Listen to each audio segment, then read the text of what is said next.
I knew I had to do it. It didn't mean that it was easy. None of the last 7 years has been easy. But I had determination. I got my GED and was lucky enough to find a roommate after only 3 months on the street.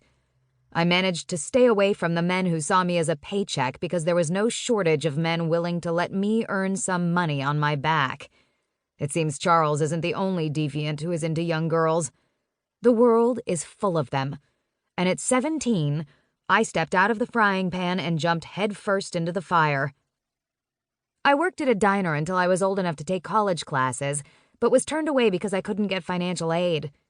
Did you know that you have to be legally emancipated to not have to include your mother's income? It doesn't matter that you escaped from a cult. The government doesn't care. I shake my head, trying to rid it of the bitterness I still haven't been able to let go of, even after all these years. Instead of college, I ended up taking classes at a skilled nursing facility for geriatric residents, a nursing home. I couldn't be picky with work. The classes were paid for, and a job after passing the state test was guaranteed. The pay was more than minimum wage, and I didn't have to worry about handsy truckers grabbing my ass at the diner. Some of the men at the nursing home were just as grabby, but they're much slower, old age having increased their response time. Life hasn't been great, but it's been decent. Until tonight.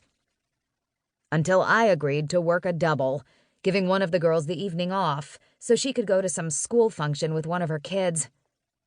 I was an easy target.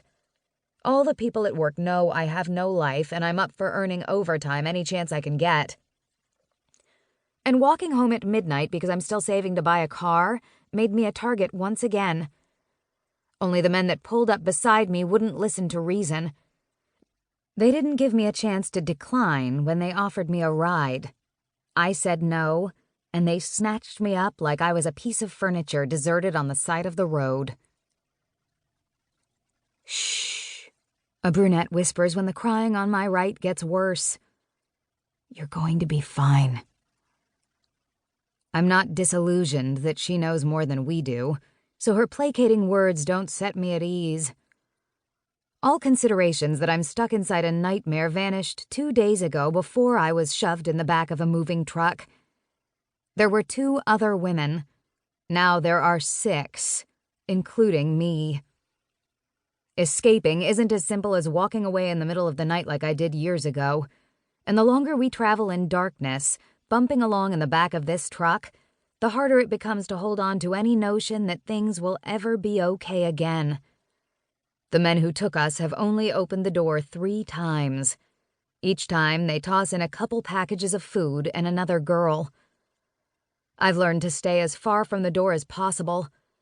It puts some distance between the sneering men and also helps me maintain my balance on whatever rugged terrain we're traveling on.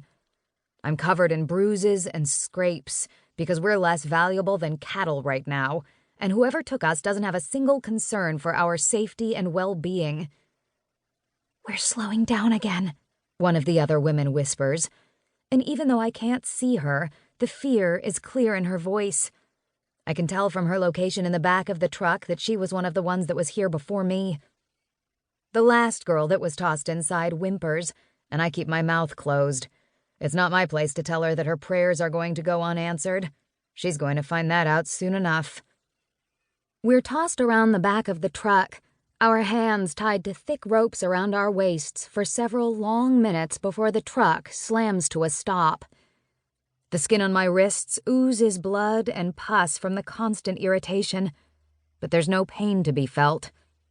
Nothing is going to compare to what is to come. Of that, I'm certain. The door on the truck rolls up, and I try to shield my eyes from the harsh light shining inside. The ropes I'm bound with don't allow it, and I'm left squinting, trying to see what's coming for me. Out, one man snaps, but no one moves. He lifts that huge rifle we've been repeatedly threatened with, and a ripple of cries echoes in the back of the truck.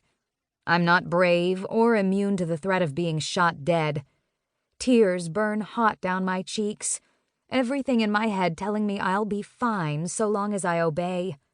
But my feet are welded in place.